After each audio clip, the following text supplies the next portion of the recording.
Friends, welcome back to Supriya maths classes. आज हम previous year questions करेंगे बाइनोमियल थ्योरम के विद टिप्स एंड ट्रिक्स। तो वीडियो को स्टार्टिंग से एंड तक जरूर देखिए और अगर वीडियो अच्छी लगे तो लाइक करें, शेयर करें एंड सब्सक्राइब करें। देखिए क्वेश्चन नंबर 1 बिल्कुल नील से चलेंगे और टॉप तक आपको पहुंचाएंगे। देखिए क्वेश्चन नंबर 1 क्या कहता है, what is the number of terms in the expansion this. Expansion है ये और आपसे पूछ रहा है कि इसमें कितने नंबर ऑफ टर्म्स होंगे। तो इसके फॉर्मूलाज हमने पढ़े हुए हैं, अगर वो आपने वीडियो नहीं देखी है तो उसका लिंक आपको डिस्क्रिप्शन में मिलेगा, वो वीडियो जरूर देखिए तभी इन क्वेश्चंस पे आइए। देखिए कहता है कि इसका हमें नंबर ऑफ टर्म्स निकालना है, तो सबसे पहले आप इसको सॉल्व करेंगे। तो यहाँ पर क्या है भाई, a minus b into a plus b है, देखना। तो यहां से कौन सी आइडेंटिटी लग जाएगी भाई, A square minus of B square. ठीक है, तो क्या मैं इसको यहां से ये लिख सकती हूँ 2x minus of 3y 2x plus 3y की पावर 4।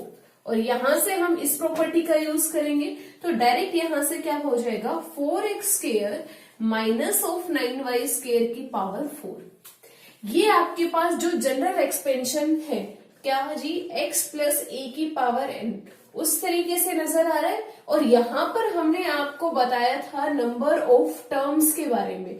तो यहां पर टोटल नंबर ऑफ टर्म्स कितनी थी जी, n प्लस 1। और n क्या था, जो इस एक्सपेंशन का पावर था। तो यहां पर इसकी एक्सपेंशन का पावर कितना है जी 4 प्लस 1 इज इक्वल टू 5। तो यहां पर टोटल नंबर ऑफ टर्म्स कितनी हो गई 5। Option B is correct. जी क्वेश्चन नंबर 2 के गिवन है इन द एक्सपेंशन, ये आपके पास एक्सपेंशन गिवन है और इसमें फर्स्ट 3 टर्म्स आपके पास ये गिवन है और पूछ रहा है n किसके इक्वल होगा।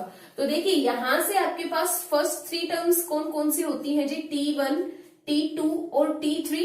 तो यहां से आपके पास t1 कितना गिवन है जी 1, t2 कितना गिवन है 12x और यहां से ये कितना गिवन है जी 64x स्क्वायर। यदि हम जनरल टर्म की बात करते हैं तो जनरल टर्म के लिए फॉर्मूला क्या होता है, r plus 1 is equal to N C R, x की पावर n माइनस 1 इंटू ए की पावर r।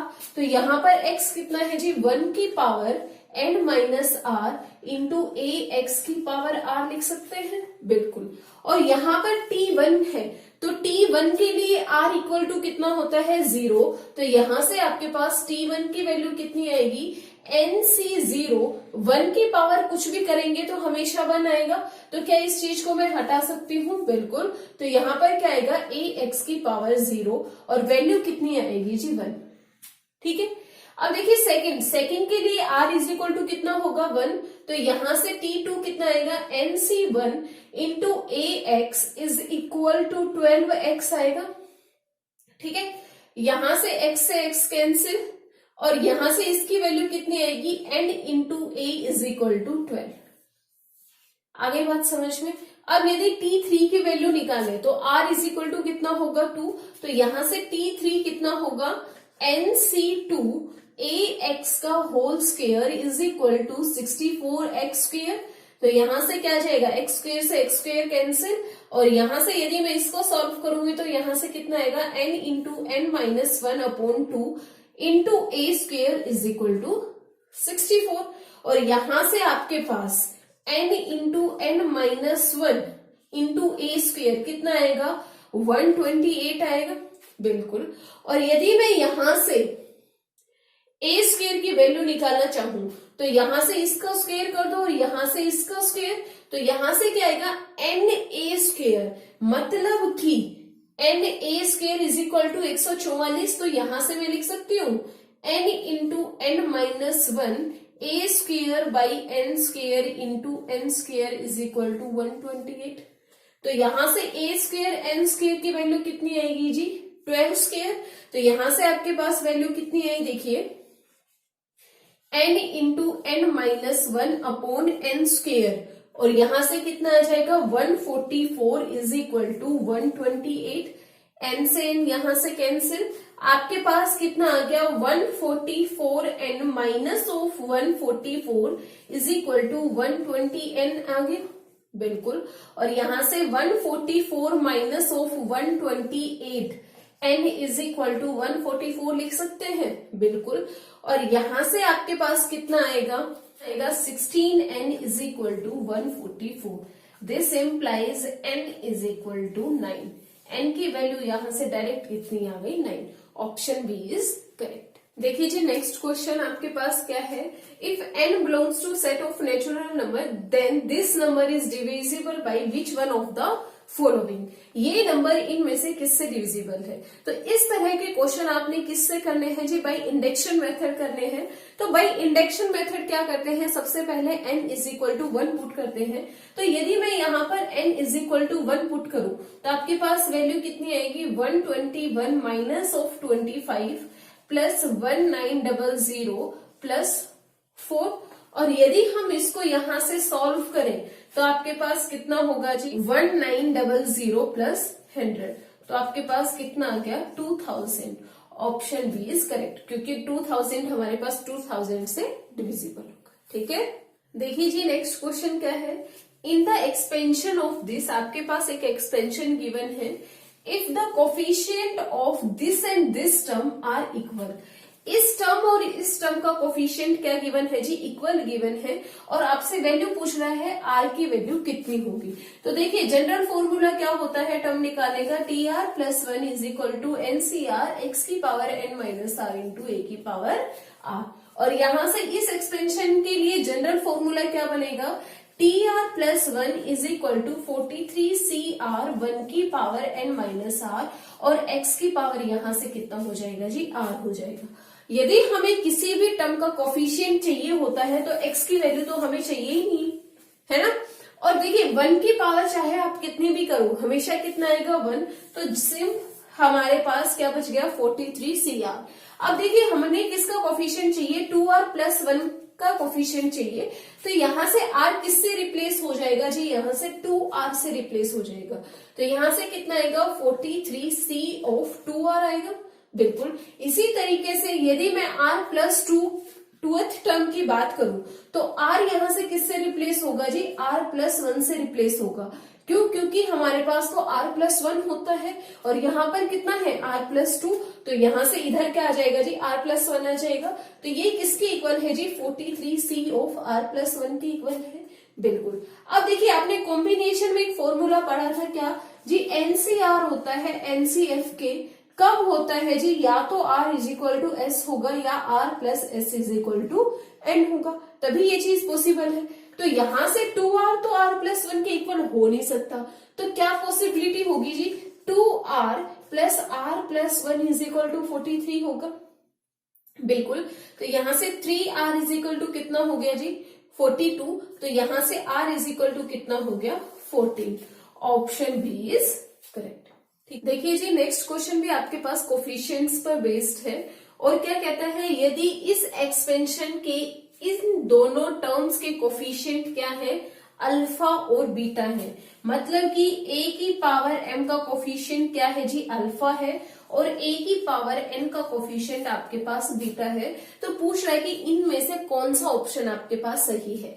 तो देखिए कोफिशिएंट निकालने के लिए हमें r चाहिए, और r की वैल्यू निकालने के लिए मैंने आपको एक फॉर्मूला बताया था, r is equal to n p minus p m upon p plus q बताया था। और यहां से आपके पास m क्या था, जो आपसे वैल्यू पूछ रहा है, जिसके कोफिशिएंट की वैल्यू पूछ रहा है उसकी पावर, और यहां से n क्या था, जो आपके पास एक्सपेंशन है उसकी पावर, और p क्या था यहाँ पर जो आपके पास x और y थी उनकी पावर। ठीक है, तो यहां से देखिए आपके पास यदि कंपेयर करें तो यहां से n इज इक्वल टू कितना आएगा जी, m प्लस n आएगा, बिल्कुल। और p यहाँ पर आपके पास क्या आएगा, p यहाँ पर आपके पास क्या आएगा बताना, p यहाँ पर आपके पास आएगा जी 1, और q यहाँ पे आपके पास कितना आएगा जी, 0। ठीक है, तो यहां से आपके पास डायरेक्ट टर्म कितनी बन गई, r is equal to m plus n, p कितना है जी 1 है, माइनस m, इसकी पावर कितनी है जी, m है, तो m ही आ जाएगा, अपॉन कितना आ जाएगा 1। तो यहां से r इज इक्वल टू कितना आ गया, n आ गया। r की वैल्यू कितनी आ गई, n आ गई। और यहां से हमने जो कोफिशिएंट निकालने होते हैं उसका फॉर्मूला क्या होता है, T are plus 1 is equal to NCR. किसके लिए? फॉर 1 प्लस एक्स की पावर n के लिए। तो यहां से x इज इक्वल टू कितना है? a है। तो डायरेक्ट यहां से फॉर्मूला आपके पास अगर पुट करें तो यहां से आपके पास a की पावर m के लिए कितना बन गया? r is equal to n। तो यहां से क्या आ जाएगा? n c n, और n यहां पर हमारे पास क्या है? m plus n। तो यहां से क्या आ जाएगा? m plus n is equal to alpha given है। ठीक है जी। इसी तरीके से यदि मैं n a की पावर n का कोफिशिएंट निकालना चाहूं, उससे पहले हमें क्या निकालना होगा? r की वैल्यू। तो इसी तरीके से यदि मैं यहां से r की वैल्यू निकालना चाहूं, n कितना है? वही है m प्लस n और p की वैल्यू कितनी है? 1 माइनस यहां पर अब की बार m की जगह कितना आ जाएगा? n अपोन में कितना आ जाएगा? 1। तो यहां से r इज इक्वल टू कितना हो गया जी? m हो गया। यहां पर पुट करो तो यहां पर क्या आएगा? m plus n c m is equal to beta. आगे बात समझ में? अब देखिए, आपने कॉम्बिनेशन में एक फॉर्मूला पढ़ा था क्या? NCR is equal to NCN माइनस R, ये फॉर्मूला पढ़ा था। तो यहां से क्या ये दोनों आपके पास वैल्यू सेम नहीं है? यदि ये दोनों वैल्यू सेम है तो क्या मैं alpha is equal to beta लिख सकती हूँ? बिल्कुल, ऑप्शन ए इज करेक्ट। देखिए जी, क्वेश्चन क्या है? What is the number of non zero term in the expansion this. इस एक्सपेंशन में आपसे पूछा गया है कि कितनी नंबर ऑफ टर्म्स है। तो इस तरह की जितनी भी आपके पास टर्म्स थी उनका फॉर्मूला हमने बताया था। इनके जो एक्सपेंशन थे, तो वहां पर आपको मैंने एक एक्सपेंशन बताया था, root of x plus root of y की power n plus root of x minus of root y की पावर n। और यहां से आपसे दो वैल्यू बताई थी, यदि n is equal to odd होगा तो क्या फॉर्मूला होगा, और यदि n is equal to even होगा तो क्या फॉर्मूला होगा। तो यहां पर आपके पास क्या है जी? n is equal to odd है, और n is equal to odd के लिए हमने वैल्यू बताई थी जी n प्लस 1/2। क्या बताई थी? n plus 1/2। तो यहां से कितना आएगा? n कितना है जी? 11 प्लस 1/2। तो डायरेक्ट वैल्यू कितनी आएगी? 6। तो यहां पर कितनी नंबर ऑफ टर्म्स होंगी? 6 नंबर ऑफ टर्म्स होंगी। अगर इस तरह के फॉर्मूलेज आपको चाहिए तो लास्ट वीडियो को जरूर देखिए। देखिए जी, नेक्स्ट क्वेश्चन क्या है? In the expansion of this the value of constant term is. Constant term की वैल्यू पूछी है। इस तरह के क्वेश्चन हमने लास्ट वीडियो में भी किए थे, जिसमें हमने constant term independent of x और हमारे पास फ्री फ्रॉम एक्स के लिए फॉर्मूला बताया था आर निकाल के लिए।